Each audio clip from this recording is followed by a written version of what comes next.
Today on the Joel Klatt Show, we've got to define it. Who can actually win the national championship? I'll tell you next. College football has never been better. Interest has never been higher. I believe that we are at the dawn of the golden age of college football. It was an epic day of college football. It was one of those days where you fall in love with the sport all over again.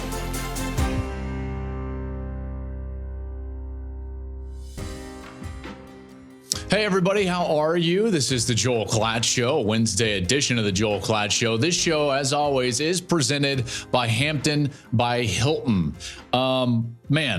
Can't wait to get into this. This is going to be a good one. I've been looking forward to doing this show for a while. So before we get into it, first, welcome. And I just got to tell you, you're all going to love this. We're talking about a ton of teams today, a ton of teams. So if you have not followed us on social media, you need to go do so. Wherever you like to social media, go ahead at Joel Klatt Show. You can follow me on Twitter. I still call it Twitter, whatever. I'm at Joel Klatt there. You can follow me on Instagram, by the way, as well. I'm out there on Instagram at Joel_Klatt, or you can follow any of the shows at Joel Klatt Show. Okay.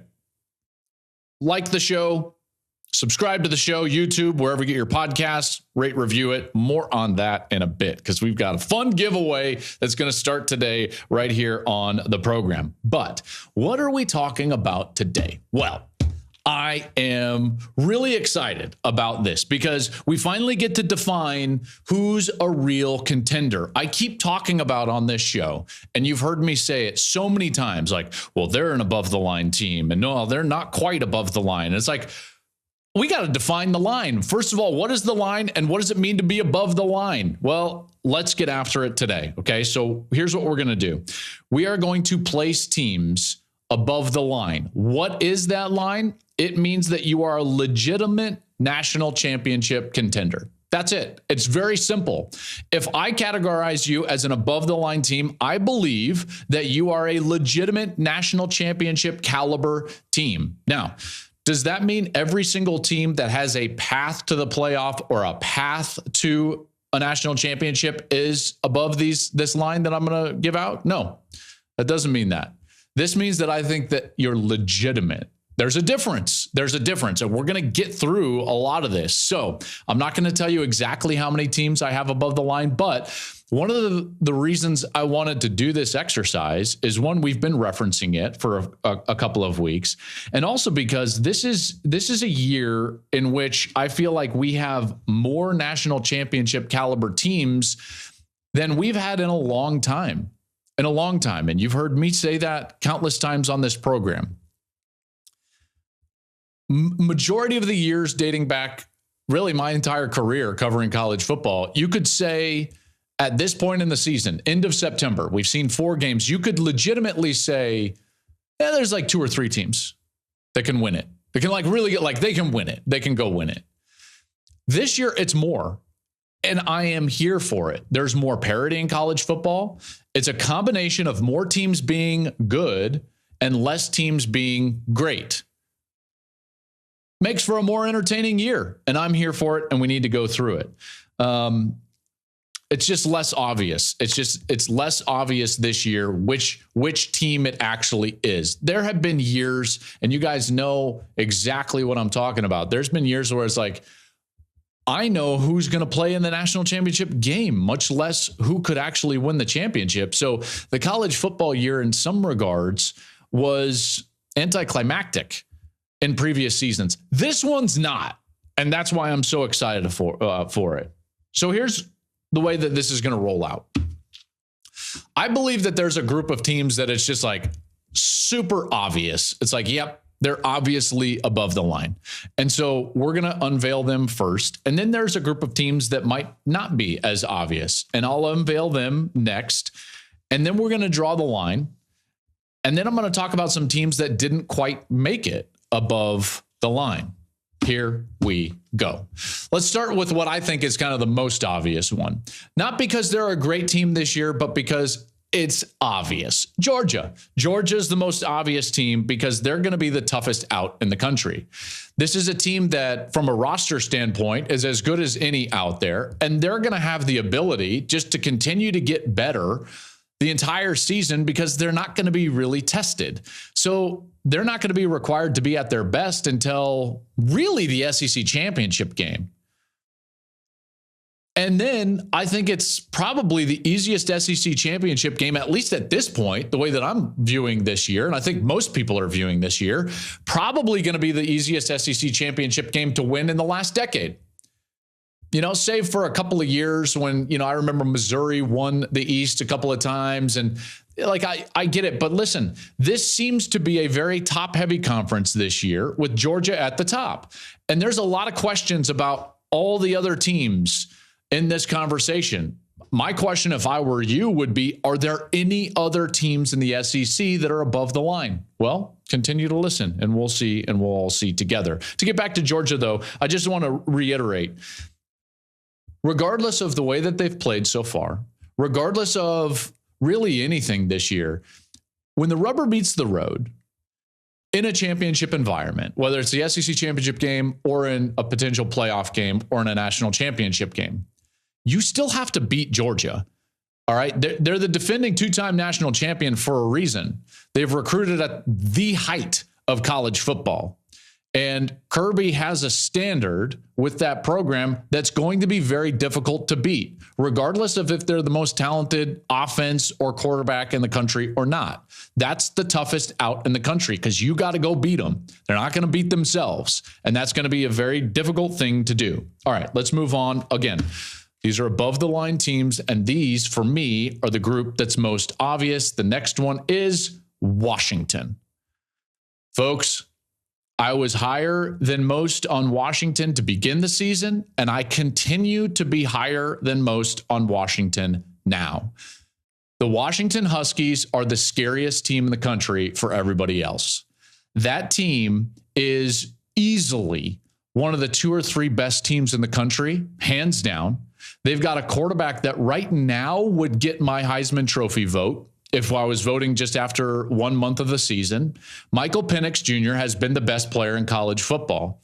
Not a lot of people have been watching because, let's face it, they haven't had great opponents, but the opponents that they have faced, they have destroyed.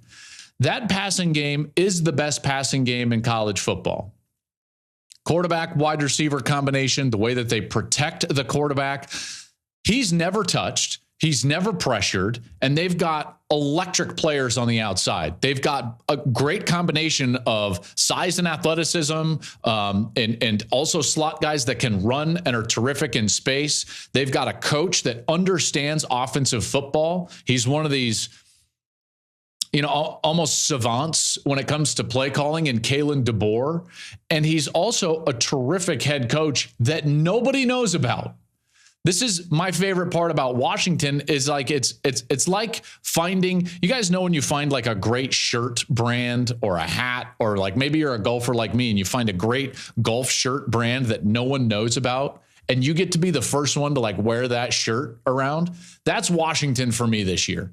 I'm very proud of the fact that before the season even began, I was on this train, and Washington is incredible. Now, some have said, and I've seen this on social media, people will be like, Klatt, they don't play defense. What are you talking about? Washington can't beat anybody.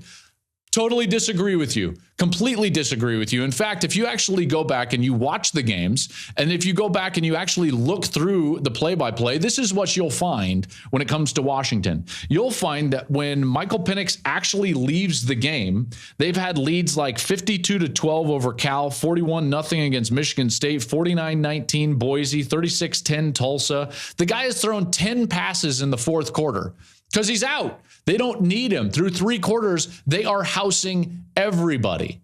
Everybody. Rome Odunze is an incredible wide receiver. He and Keon Coleman, who doesn't play for Washington, please, I'm not suggesting that, but we came into this season with like Marvin Harrison's the best wide receiver in college football, and I still believe that to be true. But now you've got to at least take a look at Keon Coleman at Florida State. You've got to take a look at Rome Odunze at Washington and see what they're doing. These guys at Washington, that's easily the best passing game in the country, period. They are fantastic. Then you look at their head coach, and this is what I was talking about when I said an underrated head coach. Kalen DeBoer as a head coach. So this started when he was the head coach at Sioux Falls. Granted, not a terrific level of competition, but he's a head coach, Sioux Falls. Then he was a head coach at Fresno. Then he was a head coach at Fresno State, and then he was a head coach now at Washington. In between there, Sioux Falls and Fresno, he went up to Indiana and was a coordinator. That's when I first met him. That's when he first met Michael Penix Jr. By the way, that offense that Kalen DeBoer created was in large part responsible for that great year that Tom Allen had at Indiana during the COVID year when Michael Penix was doing big things in that year for the Hoosiers. Then he goes out to Washington, and here he is, the quarterback of the scariest team in the country. Who can score with Washington? I'm sorry? Who can score with Washington? Maybe USC, okay? Maybe Texas. I don't know about any other. And this guy, Kalen DeBoer, I was teasing this for a moment. Those three places, you take a look at his overall record as a head coach. Kalen DeBoer as a head coach is 94-11. Guy knows what he's doing. If people don't think Washington are for real, they are sorely mistaken. That was some Ferris Bueller's Day Off vibes right there. If Ferris thinks he can just breeze through the year, he's sorely mistaken. All right? That team is,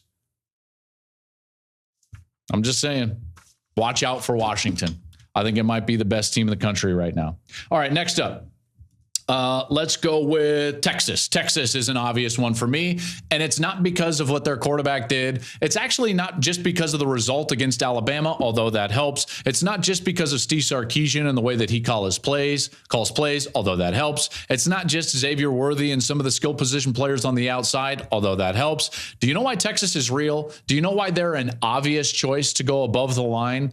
It's because they're real at the line of scrimmage. Their defense is consistent, and it's consistently good. They can run the ball. They went out against Alabama against what I categorize as a pretty good defense, and they ended the game on the field in the last 7 minutes. That's what makes them real. This, to me, reminds me a lot more of the 2004-2005 Texas teams than it does what we've seen for the last decade, or even with Colt McCoy. That Colt McCoy team, the offense and the skill position players were making up for, I would say, a lot of inadequacies around that roster. Not anymore. The defense is real. The offensive line is real. And here's what that does. I've lamented for a long time that Texas constantly plays to the level of their competition. I've said it on this program countless times. But when you really think about it, like, what is that a product of? Well, it's a product of just being reliant on timing and rhythm and skill position execution, which is what they've been reliant on for a long time. But now they're reliant on line play, defensive play. That is more consistent on a week in and week out basis. So that's why they're obviously, for me, above the line. Alabama is 113-1 versus unranked opponents since Saban's second year in 2008, right? And it's like, that's one of the reasons why they're so good, is because they're consistently great at the line of scrimmage. Georgia, consistently great at the line of scrimmage. So you wonder, like, why do these teams like Georgia and Alabama never get beat by a bad team? Because they're great at the line of scrimmage. Well, guess what? Texas is now great at the line of scrimmage. Let's move on now. A couple of teams here from the Big Ten. And again, these are just obvious above the line teams. Let's go with Michigan first. Michigan is an obvious one. This is one of those teams that, while they might not be top end talent, one of the best rosters, they are one of the deepest rosters in college football when it comes to blue chip 4-star players. Rinse and repeat what I just said about Texas, about Michigan in terms of what they are at the line of scrimmage. This team is a boa constrictor. It might not always be pretty, and sometimes it's a little bit slow, but guess what? Once they wrap themselves around you, it's over. Over. And they're totally comfortable being in tight games in the third quarter because they know eventually it's a wrap. It's a wrap. The only time that I get nervous or anxious for Michigan is when they get outside of being the boa constrictor. When that happens, then they get into a game like they had against TCU, in which they turn the ball over. They get out of their mentality. They try things, in particular inside the 10-yard line, then they shouldn't be trying.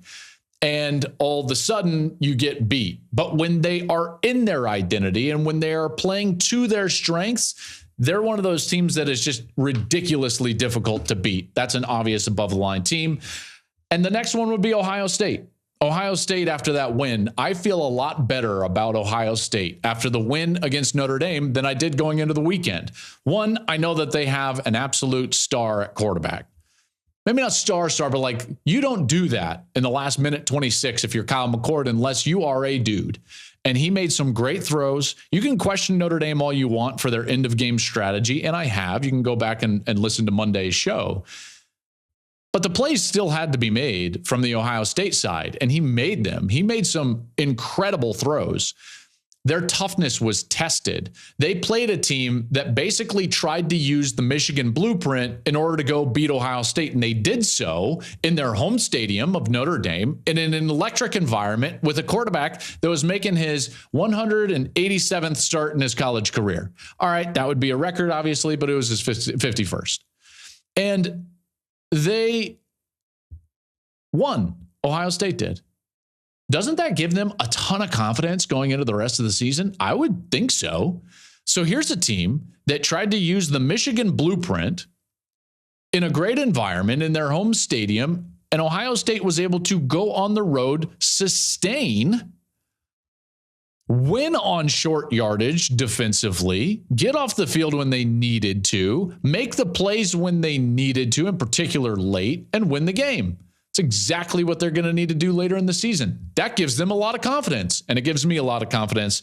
And so that is going to be my first group above the line. And those are the obvious ones. Okay, those 5 teams: Georgia, Washington, Texas, Michigan, and Ohio State. Those are obvious teams. If I find faults in any of those teams, it's one small area. Other than that, absolutely going to be there in the end. Now let's go into a group of teams that I believe are above the line. So again, this is my estimation that you are a legitimate national championship caliber team.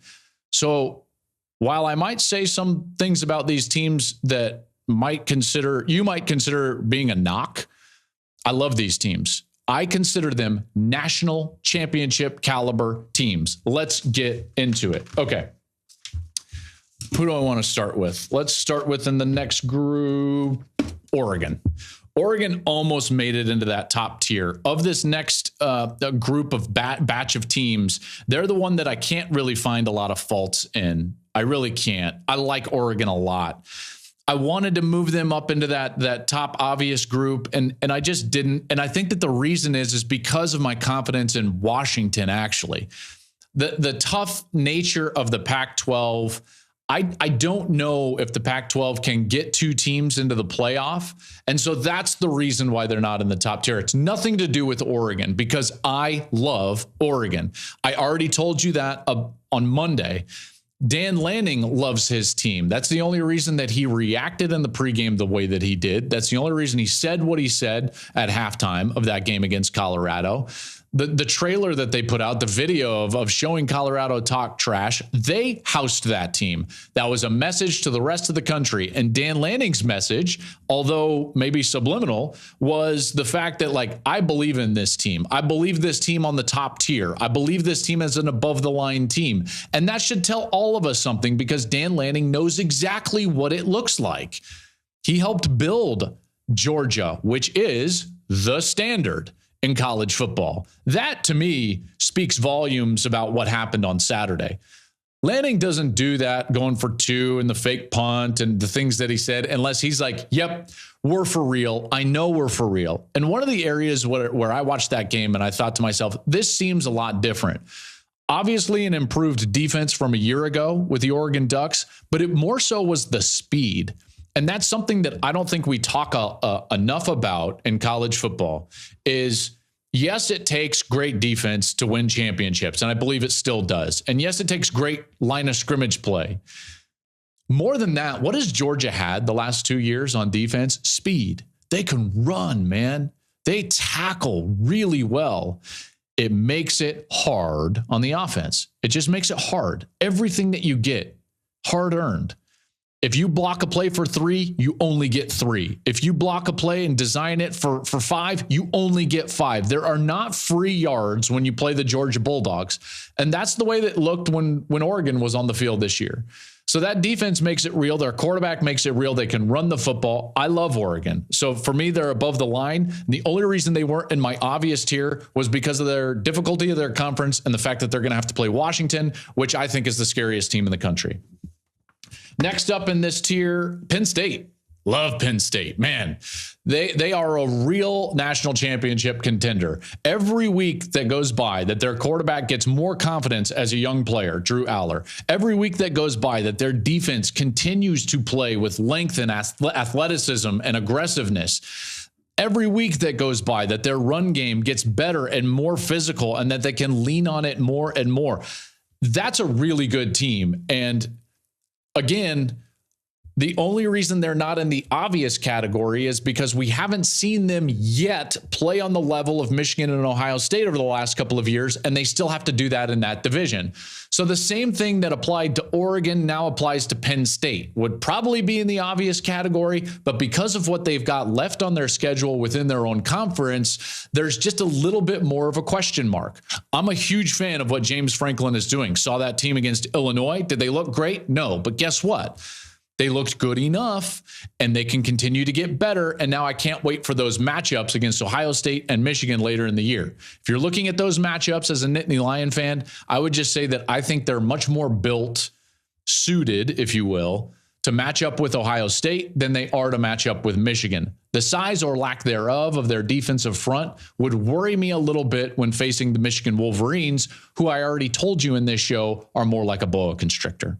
So that's my thought about Penn State. All right, next up, USC.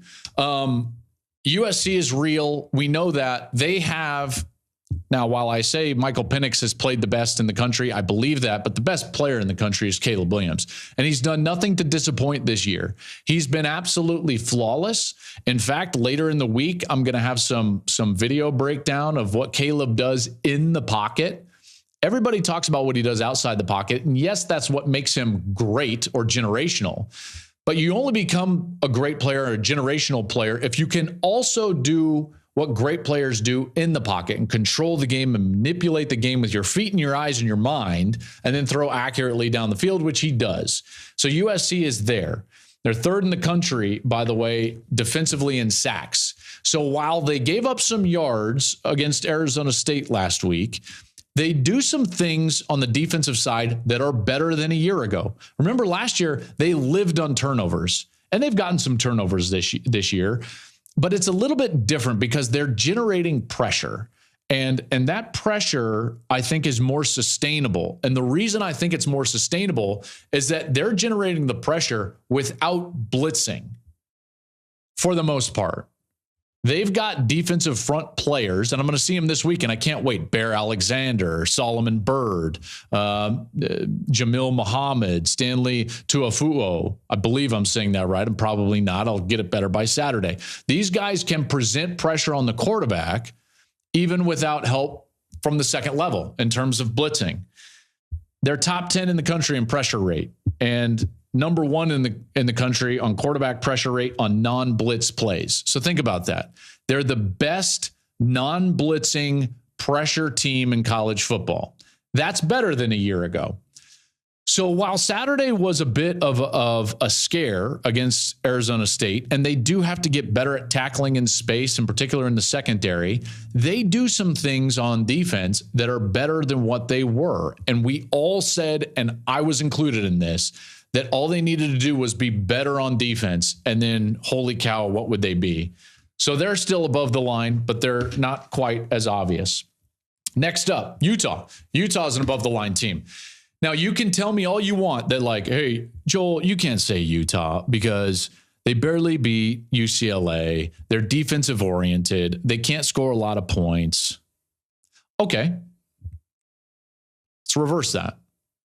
What team do you know could be without their best offensive player, their quarterback, who's their leader and won the conference back-to-back years, the majority of their defensive line, and several other key positions, and be 4-0 with wins over Florida and UCLA, like not many. Utah's just going to be better and better and better as they get more healthy. So right now, do they have a top end that suggests national championship? Maybe not, but they're still above the line because they're going to get a quarterback that takes them there, that raises their ceiling. That Utah defense was incredible on Saturday against UCLA. They went out there and slammed the door shut with their pass rush against UCLA late in that game. And if they continue to play like that and get more and more healthy, even in the defensive front seven, and they get their quarterback back and they get Brant Kuithe back, watch out. Then Utah could easily win the conference. And so they're absolutely an above the line team. I've only got one more in this group. Florida State. Florida State. You might be wondering, like, man, we've talked about a lot of teams before Florida State.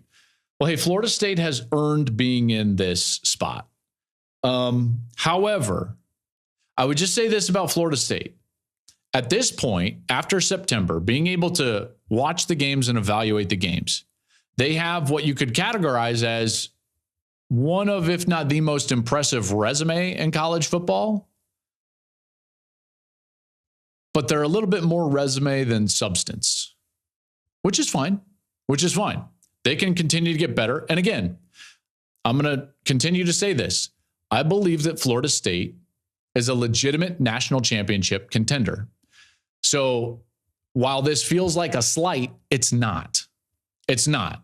You have to evaluate with some level of realism the fact that Florida State was just outgained by Boston College by 100 yards and escaped with a win. They were outgained by Clemson by 100 yards, escaped with a win. So while they're 4-0 and their resume looks really good, there are some caution lights. And I talked about it on Monday.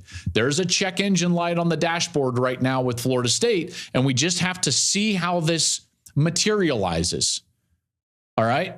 I love Keon Coleman. Jordan Travis has been playing really good football.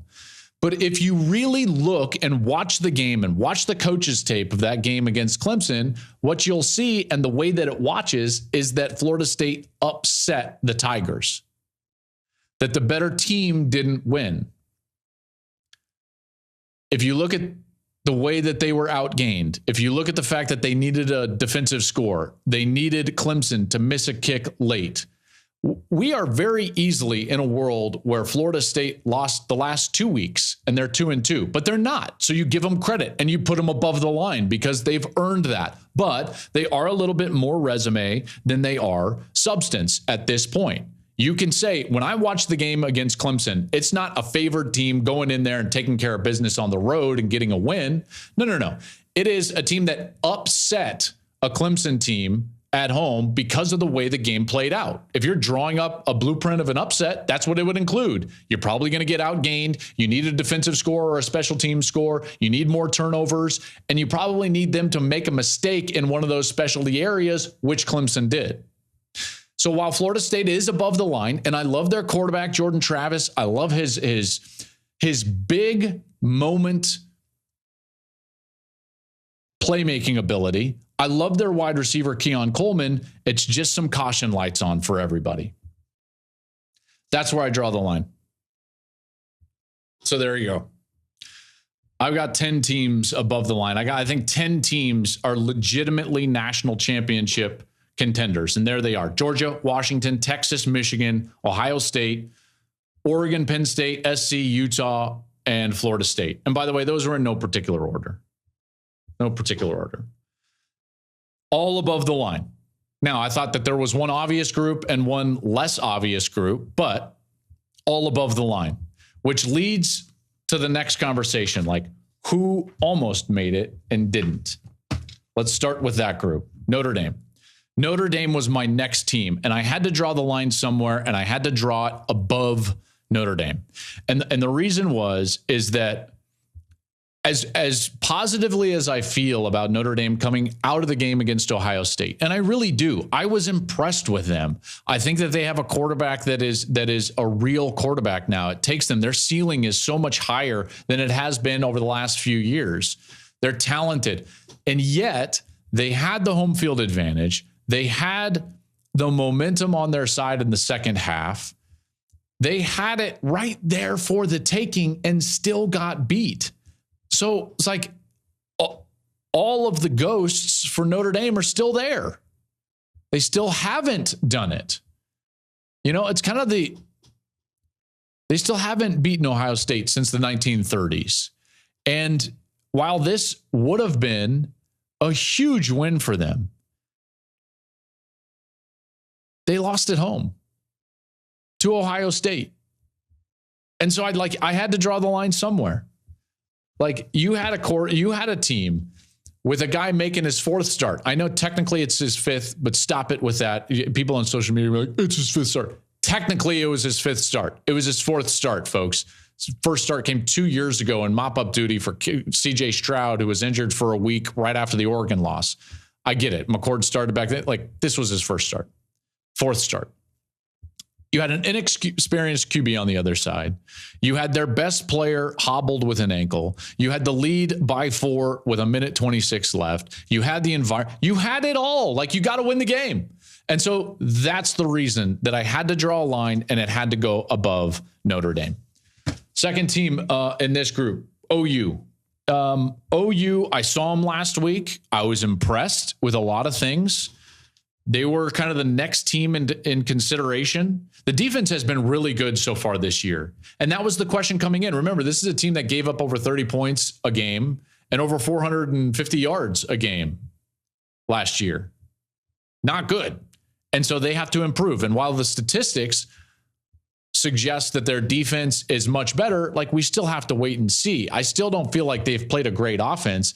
And there were times during that game against Cincinnati when I felt like, boy, the Bearcats are a couple of mistakes away from having the lead in this game.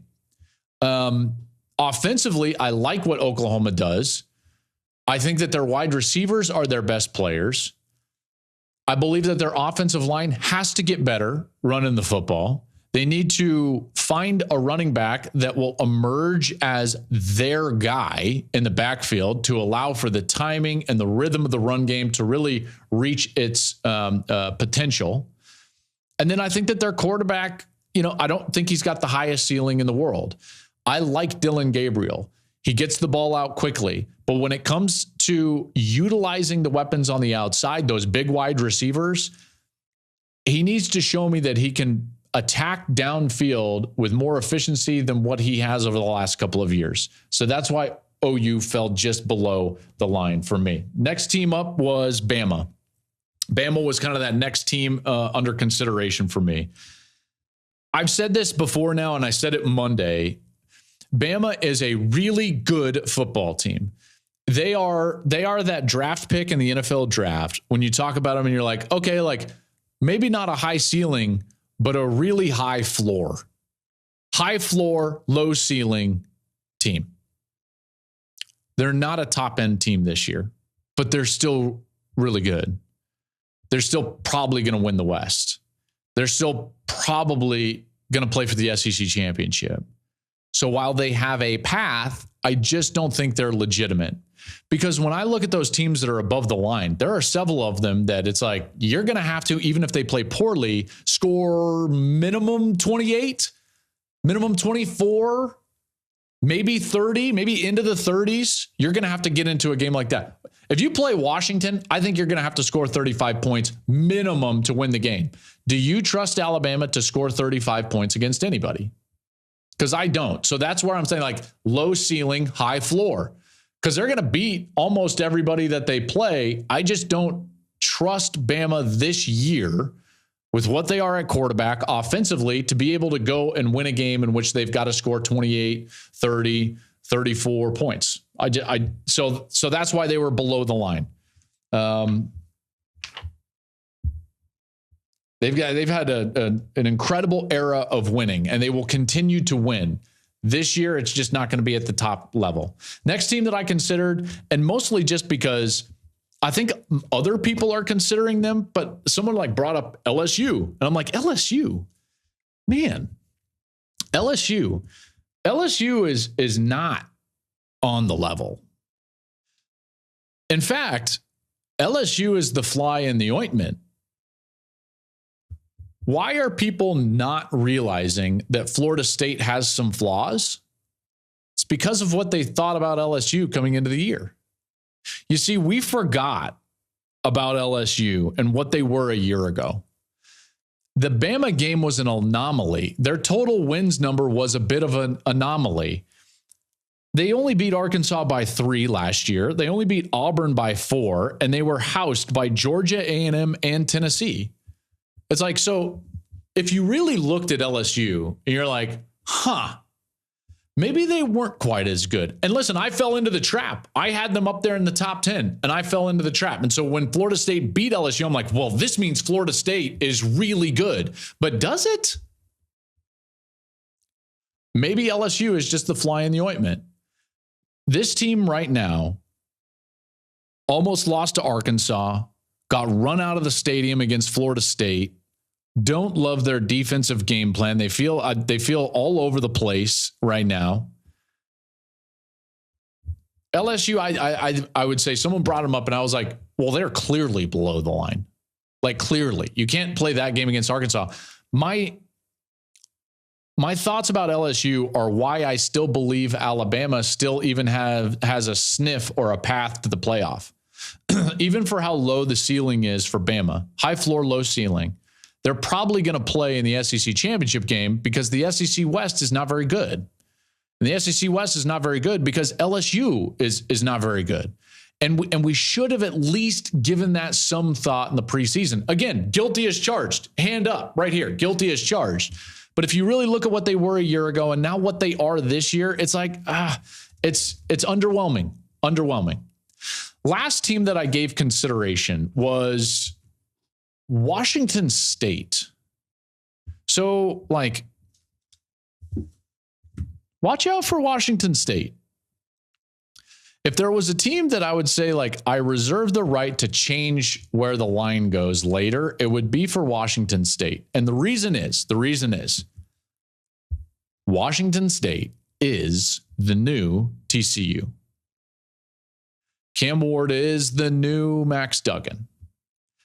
They're going to win a lot of tight ball games because their quarterback is really good. He's experienced. He's played a ton of football. And they have this us against the world mentality born from being left out of conference realignment. Their coach constantly talks about it. Now they've got this drama about what was said on a certain pregame show about them and their opponent and the game, and their coach addresses it after. Us against the world mentality, really good, experienced quarterback, enough talent on the outside to scare you. Granted, a tough conference, but the ability to win close games. Washington State's the new TCU. Because then it's like, well, how long will it last? That's what we were asking with TCU in particular at this point. Remember when they were escaping last year, TCU, like Kansas State, they escaped at home. Oklahoma State, they escaped at home. And you get to and you're like, wow, like they're still undefeated. Could they? Will they? That's how I feel about the Cougs. That's how I feel about the Cougs. I really love Cam Ward. Now, the difference is that the Pac-12 this year is stronger than what the Big 12 was a year ago for TCU. So now you got road games against UCLA, Oregon, and Washington still to come, and you would have to play a Pac-12 title game.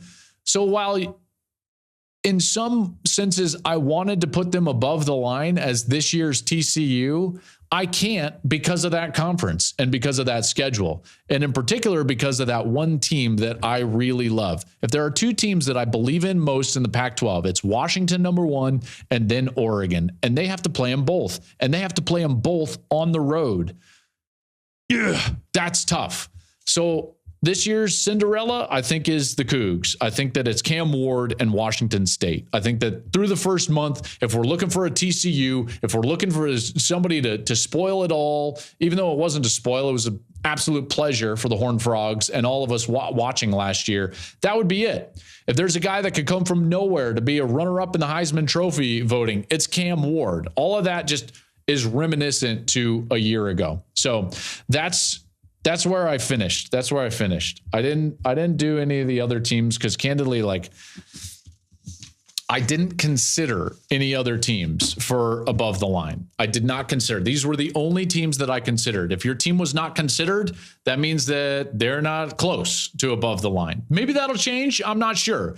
You know, the teams that have the best opportunity to change my mind would be teams like Duke, North Carolina, maybe Miami, teams like that.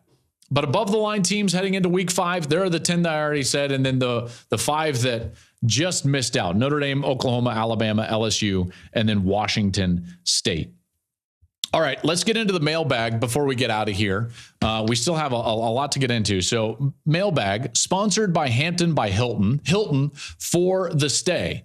Here's the number one question that comes in the mailbag, and I think you guys will get a kick out of this. It comes in and says, "Hey, Joel, we're sure you had to fuel up for breakfast back in your QB days. What was your go-to pregame workout breakfast? We bet if you were playing today, it would be our apple cinnamon waffles." Listen, you wouldn't be off on that. Absolutely not. And in fact, I do have to tell you, like, I'm so thankful for Hampton by Hilton and the ability to stay at Hampton by Hilton, because here's something you got to know about me. I cannot function in the morning unless I have breakfast. And before I was staying in Hampton by Hilton's, I would have to like order breakfast.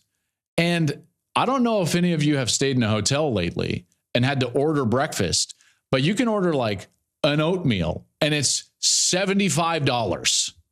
And there's all the gratuity and everything involved. And then you got to wait a half an hour. Not when I stay at Hampton by Hilton, because I can walk right downstairs. I get my cup of coffee. I get my regular waffle, which I love. I get a little syrup on there. And then I always have to have a little protein pre-workout, a little pre-workout protein. And so I get eggs, waffle, coffee. That's how I roll. And I love it because it's the complimentary breakfast and it's hot and it's fresh and it's delicious. So that's why I love it. That's why I love it. Let's go to the next question in the mailbag. This one comes in from Aiden. He says, "Good morning, Joel." Good morning. Love the show. With the seeming parity in college football this year, do you think the expanded playoff came a year too late? Or does 10 plus teams vying for 4 spots make it even more exciting? Hail, hail to Michigan. Okay, Aiden, I think that this is an absolute travesty that we don't have the 12-team playoff this year, because I believe that there are going to be more teams with more beef at the end of the year than ever before. In fact, when I start looking at the end of the season, when I start to look at the path, when you start to put the crystal ball together, here's what you see.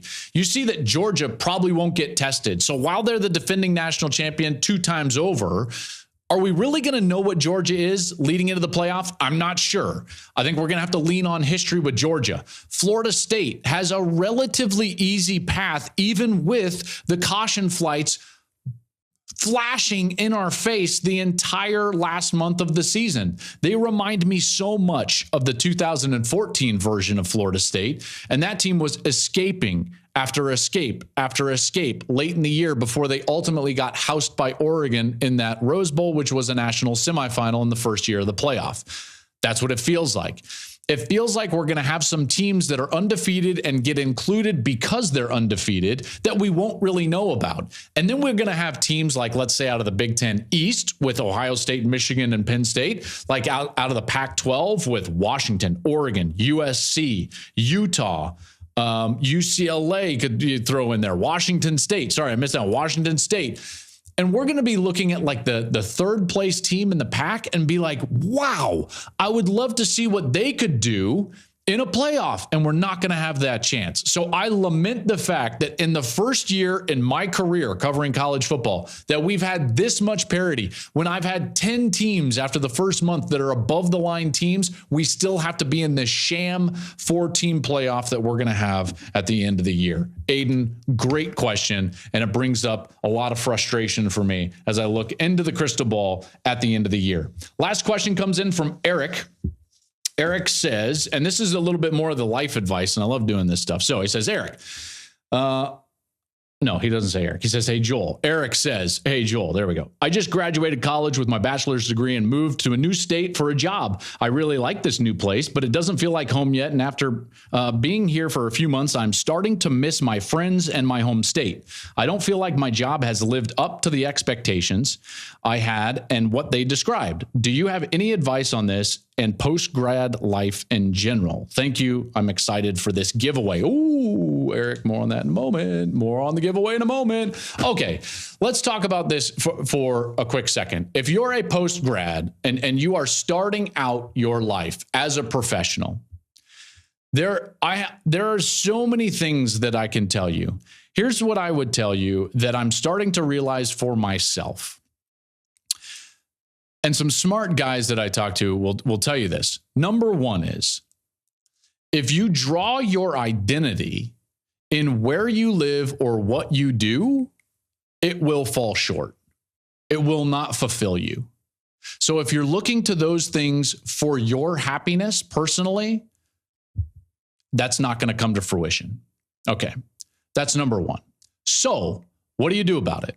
Well, Eric, I think that you have to clearly define who you want to be and what your goals are in life. You've got to picture your life 10 and 20 years down the road. And you've got to think to yourself, what do I want to be doing? What do I value? Do I value having a family? Do I value having a successful career? Do I value the place that I live? Do I value the climate in which that place is? What do you find important?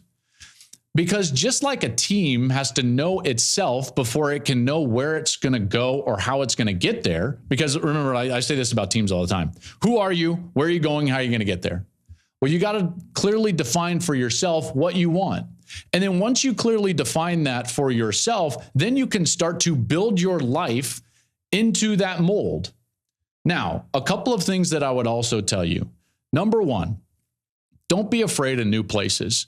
I think that young people, they can get too anxious with where opportunities are, where they're comfortable, where they know people, and they can fall into a rut of being comfortable versus going out and pushing themselves forward. I never thought I would leave Denver, Colorado. Now, I did for minor league baseball. I married the love of my life. We had a beautiful baby boy named Henry. And when he was just over a year old, I lived by my in-laws. I lived by my parents. I lived by all of my siblings, all of my wife's siblings, all of them. They were all there within like 10 miles. We had it was like Fox Sports calls and says, hey, we want you to move to Los Angeles. I'll be honest, it was incredibly difficult. It was incredibly difficult, but we were open to it. We were open to the challenge and we moved there. And while living in Los Angeles wasn't, my cup of tea, we ended up finding a place here in Orange County in Newport Beach. And guess what? I couldn't envision my life anywhere else. Now we have 3 children. We love the school that the boys go to. My wife loves her community. I love my community. We love our community. We found a church that we love and a group that builds life into us. None of that would have been possible if we would have put comfort over the challenge. And so I would just tell people, don't be afraid to take on a challenge. Don't be afraid to step out of your comfort zone. Don't be afraid to not allow your surroundings to define you. Those are all the things that I would say. The rigidness that young people can have based on their comfort, I think, is a detriment to their growth as people moving forward. So, Eric, I don't know if any of that speaks to you, but I would just tell you, life is a great journey, man. And you got to know who you are before you can know where you want to go. All right. That's going to do it for the mailbag. And I just wanted to let you guys know it is my favorite time of year. It's football season, as you know. I take it seriously. So when I'm traveling on the road to watch my favorite teams, I can't risk calling the wrong play with where I stay. Wherever I go, I know that I can count on Hampton by Hilton. I can depend on their comfortable rooms and their warm and friendly service. And their free hot breakfast, game changer, as I just told you in the mailbag. Whether you're cheering on your team from the stands or never leaving the tailgate, Hampton by Hilton will always give you that win. I told you we were giving away hats, and it's true. I have got 5 Rose Bowl hats to give away. You can't buy them. You can't get them anywhere else. This is it, folks. I've got 5 Rose Bowl hats, and here's how you could win one of these fire Rose Bowl hats. Subscribe to this show on YouTube and wherever you listen to your podcast. Has to be both. You also, wherever you get your podcasts, have to leave us a review. Now, just going to say, probably helps if it's positive. Just saying, because we can see them and we can read them. We know who subscribes. We know if you're a subscriber on both YouTube and where you listen to your podcast. So you've got to subscribe to both. You've got to leave a review. Those of you that already have done this, you are in the pool. Don't worry. We know who you are. Leave us a review. And then next Wednesday, we will be selecting 5 winners from that group of people. 5 winners get a Rose Bowl hat next Wednesday. All you got to do, subscribe to YouTube, subscribe wherever you listen to this show on podcast platforms, leave a review on those podcast platforms. It helps if it's positive. And we'll tell you who gets the hats next week. I can't wait. I'm looking at them right here. I've got the 5. There is a gray and a white. In fact, stand by. Hold on.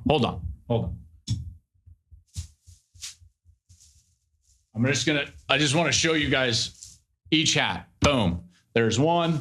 Hold on. Bam. We got Rose Bowl hats. Yeah. Yep. Subscribe. Both places. Leave a review. Probably helps if you follow us on social media. Just saying. At Joel Klatt Show, wherever you like to social media. Thanks to the staff, everybody at Fox Sports Digital. You guys are fantastic. We'll be back tomorrow with game previews, maybe some picks, but definitely game previews. That's tomorrow. Can't wait for that one. You guys are the best. College football is the best. Love it.